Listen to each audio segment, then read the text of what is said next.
Ladies and gentlemen, welcome to the channel World of Wrestling to discuss about AEW Dynamite, February 16th, 2022 review. There's one thing I can say. Fuck Cody Rhodes. And fuck what he wants. Because tonight we just saw an episode where we didn't need Cody at all. This episode proved it 100%. Sammy Gevar and Darby Allin stole this fucking show. What an amazing matchup main event for the TNT Championship. One thing I will agree with Cody about. That title definitely could be placed in the main event, even on a pay-per-view.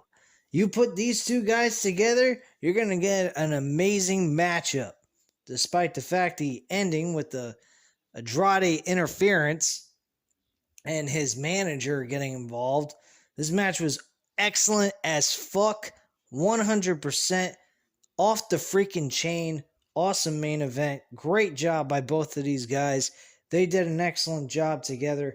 I enjoyed the hell out of this. The rest of the show was even just as good as this. Good storyline progression. Not Darby Allin. Bryan Danielson and Jon Moxley storyline has progressed into an actual match where we might even get them as an alliance afterwards. I'll get into that when we get to that point. But overall, guys, this was a good show.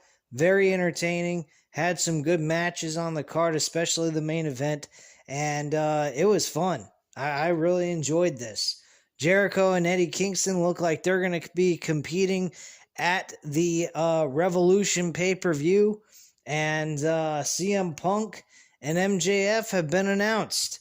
They will be competing at Revolution in a dog collar match. Very similar to what Brody Lee and Cody Rhodes did over the TNT Championship. I think this is going to be a great match, and it's going to be a great way to get MJF over in this situation. So I look forward to seeing that matchup. I don't want to see CM Punk win. That I don't want to fucking see. This is something that should help elevate MJF in this situation. Nothing else but that. So let's get right into this. We had CM Punk open up the show, discussing some of the things. He said, one, he's very proud of MJF for what he did, managing to win the match against himself and MJF in their match. So he was very happy for him. But now he wants to go ahead and face him in a match he is unfamiliar with, something he's never done before. He wants to put him behind the 8 ball pretty much. And he said, hey, it could be a steel cage match, but then again, you can escape, you can run around and do stuff and have outside interferences. So he basically came up with a dog collar match so that he could prevent MJF from running away. If he's trying to run away, well, he's going to be bringing CM Punk wherever he goes. So at the end of the day, guys, this was a great idea for a match. It was the right call, in my opinion, based on the situation with MJF being a little bit scared of CM Punk and trying to run away from him every time they have a heated battle with one another. So I actually think this concept is the smartest concept based on the storyline progression of what MJF has done in this rivalry. I think this is the best thing you can go with. So I'm very happy with the decision they went with. MJF came out after the announcement. He kind of stood there a little speechless, was about to say something, dropped the mic, and walked away. Looked like a little scaredy cat. But the best thing they could do for MJF is help him prevail in this match. Excuse me for what I messed up on what I was trying to say. But you get what I mean. I think they need to help get him to figure out a way to prevail in this matchup and go over in this match in a very unique way. This is going to take a lot of planning and, a thought process going into this. So expect some entertaining thing to happen at the end, and I would expect this to be a lot better than what their first match encounter was like. So that's pretty much what I think is going to happen. All right, so immediately following the segment with CM Punk and MJF, we had our very first match of Bryan Danielson versus Lee Moriarty. This was actually a solid, entertaining match. Unfortunately, Lee Moriarty lost this match to Bryan Danielson with him applying a triangle choke, and he looked like fucking Nate Diaz while he's flexing the biceps. Bryan Danielson doing this, I thought this was very hilarious. It reminded me a lot of what Nate Diaz did in UFC, and I think he was just trying to imitate him there in that spot. And the match was okay. Lee Moriarty had some offensive moments in this matchup that was pretty entertaining, and it wasn't bad. The aftermath is what I looked forward to, and Bryan Danielson gets on the mic to say he wanted to reach Lee I'm thinking it said reach.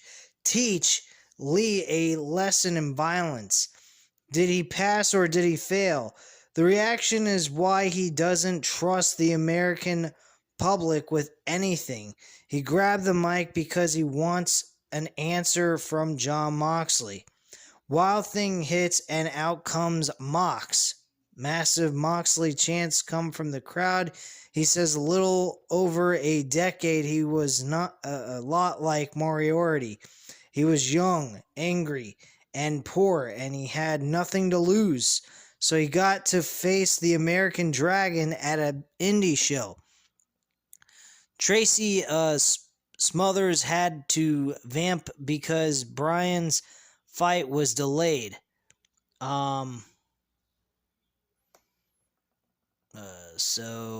Okay. Now I lost my fucking spot. Okay, so because Bryan's flight was delayed, Mox came up short in that match, but now he wanted it more. Over the years, Mox kept coming up short. As a matter of fact, he has never beaten Bryan Danielson.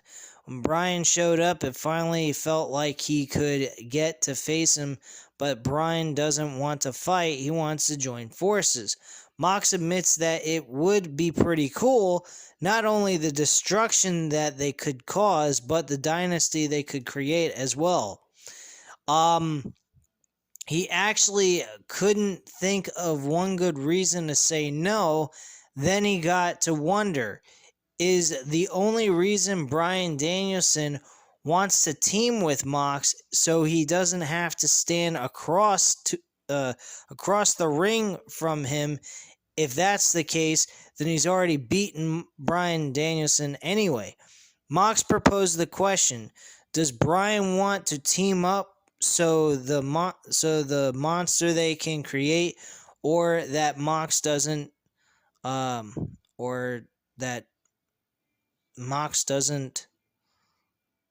defeat him? Okay, what a fucking weird writing there. Or is he afraid that Mox will defeat him?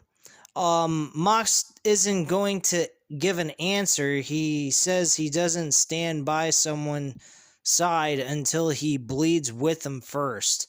So that was actually a very entertaining response by Jon Moxley.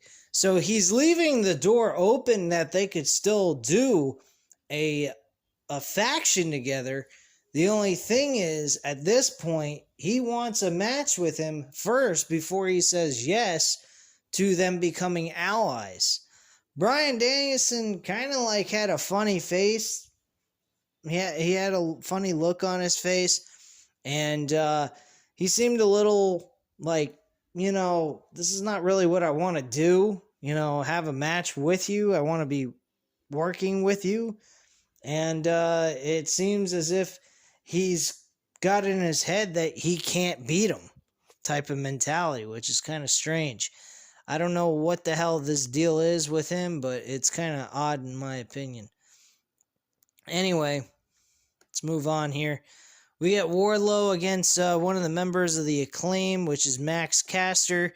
Max Caster ends up losing this match in a face of the Revolution qualifying match, which puts Wardlow in this ladder match to qualify him for an opportunity to challenge for the TNT Championship if he wins the ladder match that they're going to have at the pay-per-view.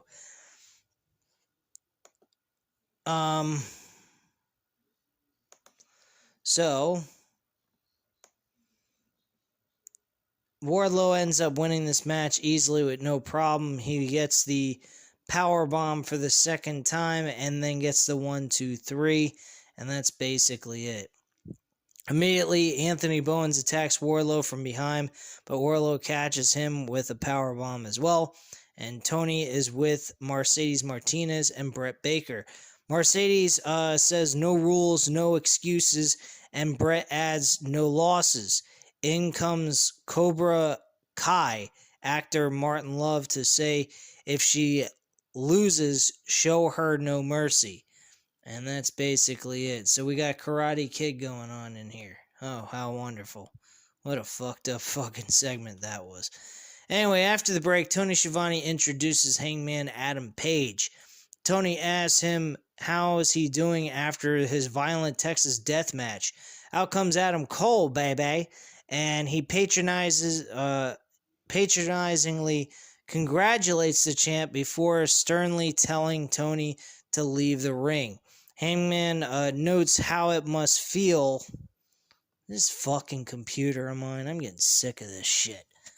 Sorry about the outburst, guys. It's just my computer's acting really fucking weird. It's not the computer I use for the live random wrestling talk episodes either. So, where was I?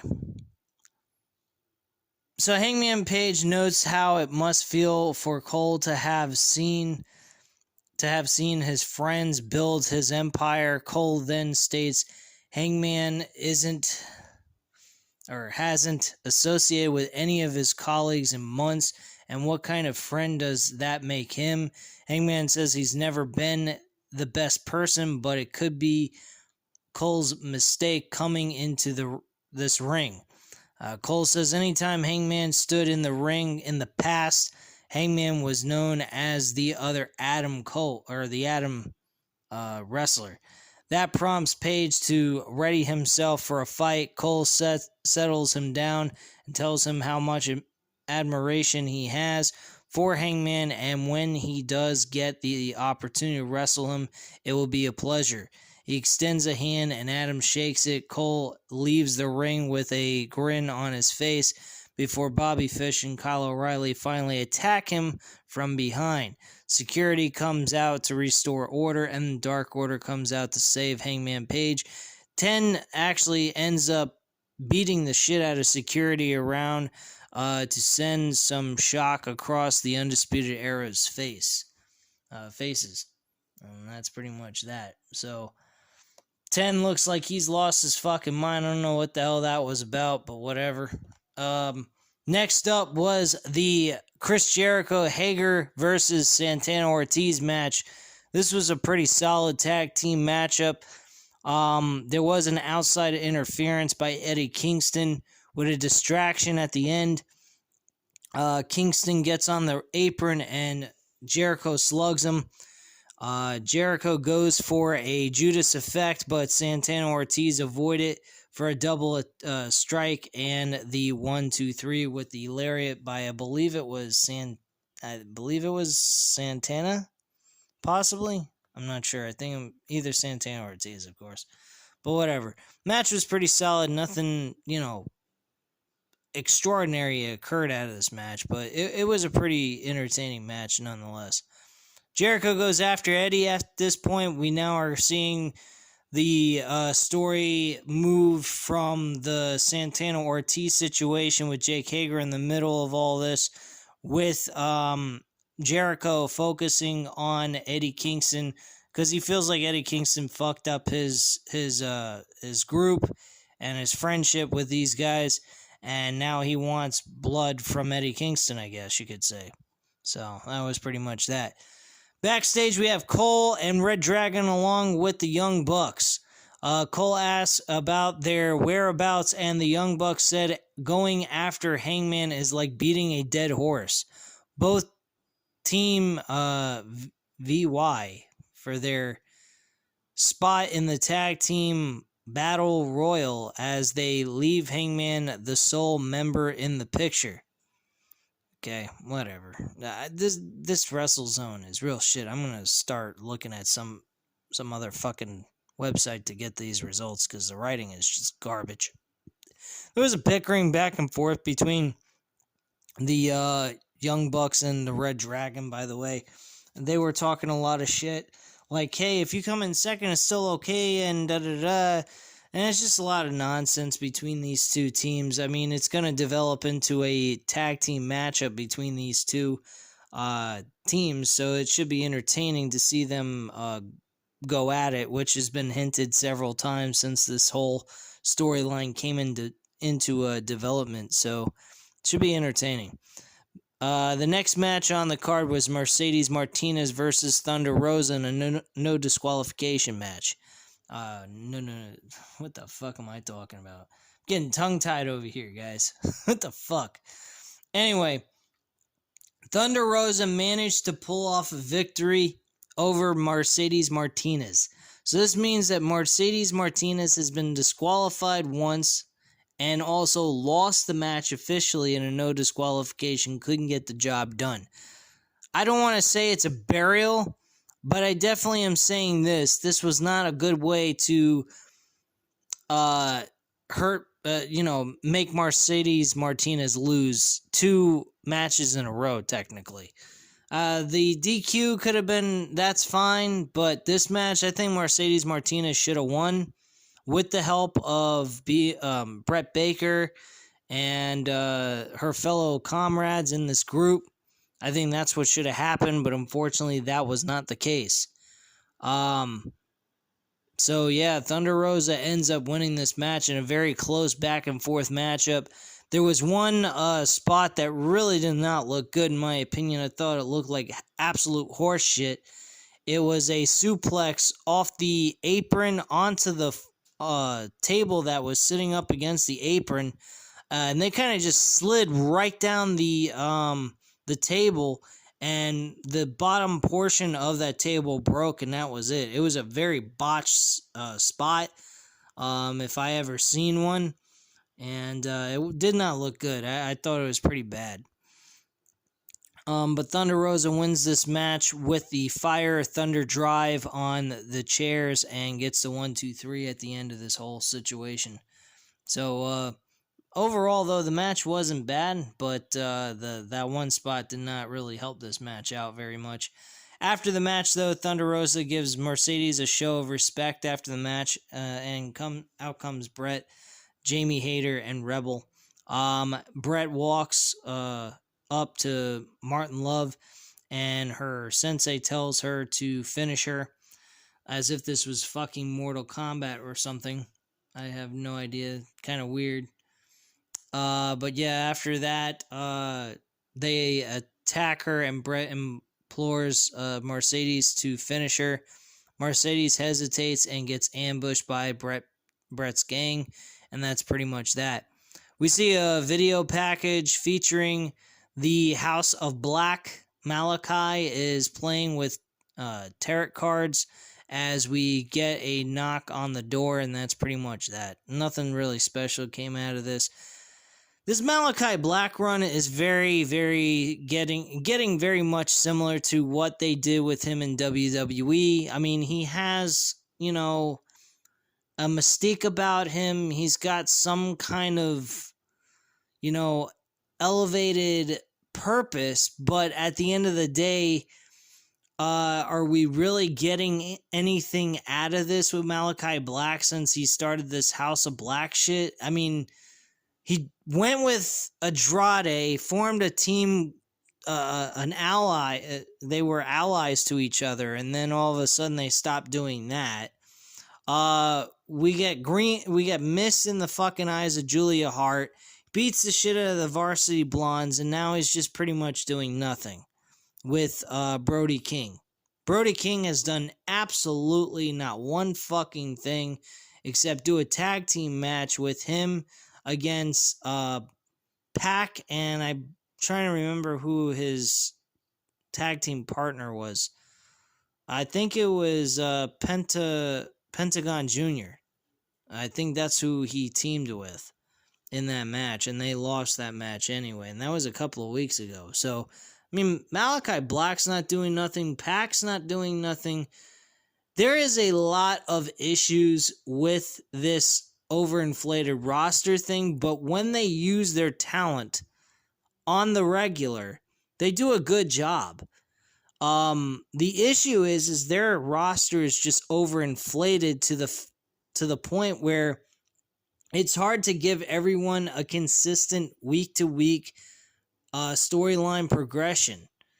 And it seems like some people get put on the back burner for a little while, then they're brought back. So it's very similar to what WWE does on their show, only WWE does that deliberately. They don't want people getting over. In AEW, they are trying to get people over, and they're trying to elevate everybody as much as they can, but I just think they have too many people on their roster that they really don't need them. So I mean, unless they're planning on getting more airtime for these shows, it's going to be very difficult for them to be able to continue to do what they're doing with this inflated roster that they have right now. So personally, I really think they really got a big enough roster to do a brand split, as crazy as that sounds. And I know that's way too early to be doing something like that, but let's be real, guys. I mean, there's just too many people on this roster. It's like WWE 2.0 from back when they had a great roster and they just didn't utilize it. And like I just said, I'm not saying AEW is doing anything like WWE is doing. Their only problem is they're just got too many people on their roster that it's hard to put everybody on the show consistently and help develop them as they move on from week to week. So they do a good job once they get the character on the show. It's just, the problem is they work with them for a while, they do something with them, and then they kind of, I guess they drop them off as if they, took a break from being on the show or some kind of shit. But it just seems to me that 3 hours of overall work for the week for them is not enough. They need to get these guys, they need to get more airtime. And that being the case, that could be also an issue as well. I mean, we're already blown with airtime with pro wrestling all together between AEW and WWE. Then if you count all the different other smaller wrestling promotions that people might be interested in, that is just a shitload of fucking hours to watch wrestling. So as a YouTube creator like myself, following the two biggest promotions right now in mainstream wrestling between AEW and WWE, it's really hard to keep up with just what they got right now. Imagine if they make Rampage 2 hours, they maybe put Dark on TV for an hour at some point, just to highlight some of the younger talent on national television so people can see what their abilities are in case people are not watching it on YouTube. I mean, you can still catch it on YouTube anyway and not have to pay a fucking cent to do it. But yeah, I mean, I really think that this roster is just, there's too many fucking people. I think at this point, it's easy to say they need to put a stop to the signings until they get rid of some of the talent they already have. And, by the way, I should have mentioned this earlier in this video, but I'll mention it now. Cody Rhodes actually was let go, not because of creative booking, not because of the fact he couldn't have creative control of his character and have creative control over the entire shows. His issue was money. I am really surprised by that. And the reason why Tony Khan could not upgrade his salary on his next contract is because of the hiring of CM Punk and Bryan Danielson, which is what's being reported.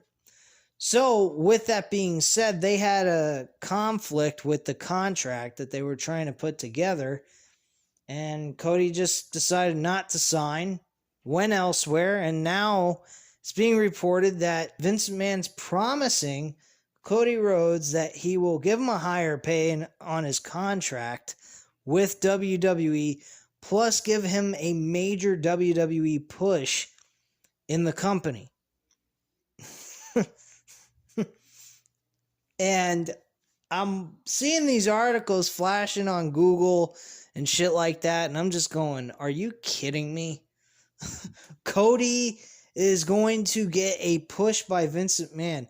Boy, you want to talk about fucking desperation.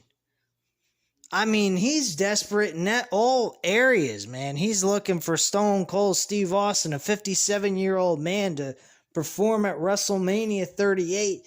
He's wanting Cody to make an appearance at WrestleMania 38. He wants this, he wants that. And I mean, this guy is just literally acting desperate just to get a 200,000 tickets sold for this 2-night event for WrestleMania 38. My attitude is, dumbass, how about you make it a little easier on yourself and just make it a 1-night event where you just have 8-9 matches that are important and the rest of it you just keep off the show. There's an easier way of booking the fucking show. Instead, he's going to make like 8 or 9 matches for 2 nights each. So that's going to come out to a total of 16 to 18 matches total, for all we know. The guy's a fucking retard. That's all I got to say on that. But yeah, that is what's going on with Cody Rhodes and the WWE at this point. So I am not shocked by any of this.